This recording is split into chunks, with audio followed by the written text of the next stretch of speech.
Title: Animal Farm. Author: George Orwell. Chapter 4. By the late summer, the news of what had happened on Animal Farm had spread across half the county. Every day Snowball and Napoleon sent out flights of pigeons whose instructions were to mingle with the animals on neighboring farms, tell them the story of the rebellion, and teach them the tune of Beasts of England. Most of this time Mr. Jones had spent sitting in the taproom of the Red Lion at Willingdon, complaining to anyone who would listen of the monstrous injustice he had suffered in being turned out of his property by a pack of good-for-nothing animals. The other farmers sympathized in principle, but they did not at first give him much help. At heart, each of them was secretly wondering whether he could not somehow turn Jones's misfortune to his own advantage. It was lucky that the owners of the two farms which adjoined Animal Farm were on permanently bad terms. One of them, which was named Foxwood, was a large, neglected, old-fashioned farm, much overgrown by woodland, with all its pastures worn out and its hedges in a disgraceful condition. Its owner, Mr. Pilkington, was an easygoing gentleman farmer who spent most of his time in fishing or hunting according to the season. The other farm, which was called Pinchfield, was smaller and better kept. Its owner was a Mr. Frederick, a tough, shrewd man, perpetually involved in lawsuits and with a name for driving hard bargains. These two disliked each other so much that it was difficult for them to come to any agreement, even in defense of their own interests.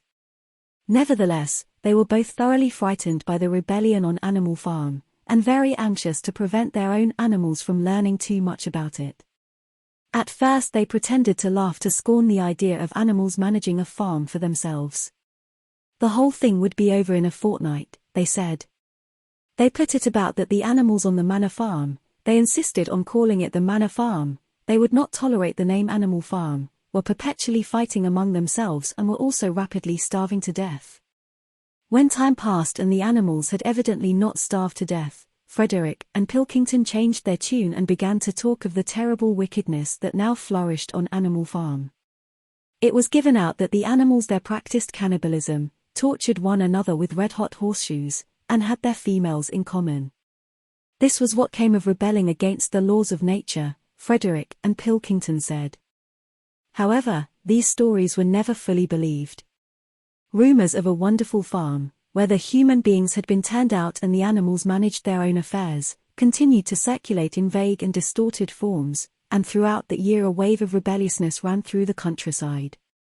Bulls which had always been tractable suddenly turned savage, sheep broke down hedges and devoured the clover, cows kicked the pail over, hunters refused their fences and shot their riders onto the other side.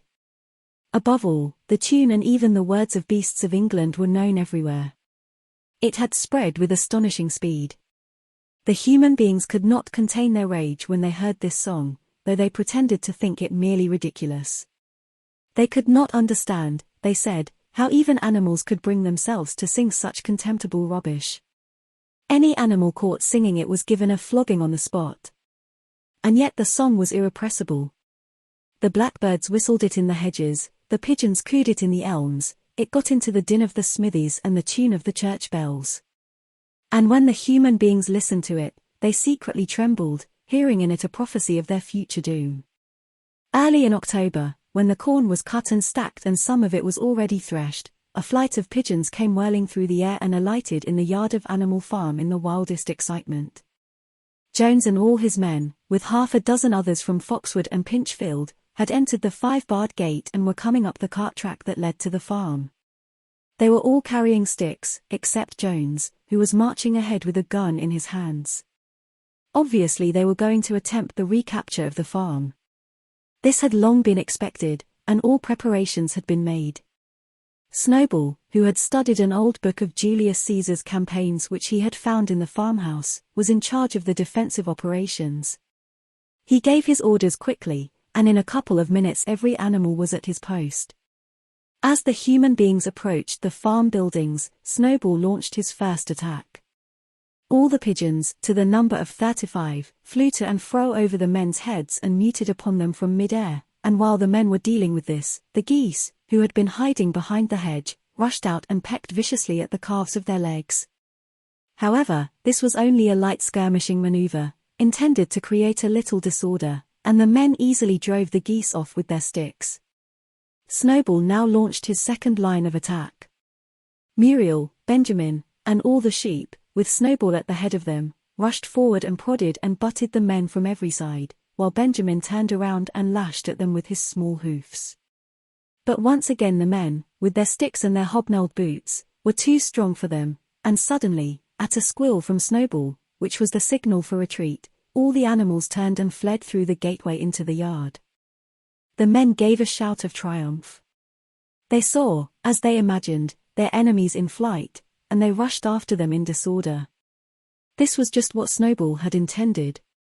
As soon as they were well inside the yard, the 3 horses, the 3 cows, and the rest of the pigs, who had been lying in ambush in the cowshed, suddenly emerged in their rear, cutting them off. Snowball now gave the signal for the charge. He himself dashed straight for Jones. Jones saw him coming, raised his gun and fired. The pellets scored bloody streaks along Snowball's back, and a sheep dropped dead. Without halting for an instant, Snowball flung his 15-stone against Jones's legs. Jones was hurled into a pile of dung and his gun flew out of his hands. But the most terrifying spectacle of all was Boxer, rearing up on his hind legs and striking out with his great iron-shod hoofs like a stallion. His very first blow took a stable lad from Foxwood on the skull and stretched him lifeless in the mud. At the sight, several men dropped their sticks and tried to run. Panic overtook them, and the next moment all the animals together were chasing them round and round the yard. They were gored, kicked, bitten, trampled on. There was not an animal on the farm that did not take vengeance on them after his own fashion. Even the cat suddenly leapt off a roof onto a cowman's shoulders and sank her claws in his neck, at which he yelled horribly. At a moment when the opening was clear, the men were glad enough to rush out of the yard and make a bolt for the main road. And so within 5 minutes of their invasion they were in ignominious retreat by the same way as they had come, with a flock of geese hissing after them and pecking at their calves all the way. All the men were gone except one. Back in the yard, Boxer was pawing with his hoof at the stable lad who lay face down in the mud, trying to turn him over. The boy did not stir. "He is dead," said Boxer sorrowfully. "I had no intention of doing that. I forgot that I was wearing iron shoes. Who will believe that I did not do this on purpose?" "No sentimentality, comrade," cried Snowball, from whose wounds the blood was still dripping. "War is war. The only good human being is a dead one." "I have no wish to take life, not even human life," repeated Boxer, and his eyes were full of tears. "Where is Molly?" exclaimed somebody.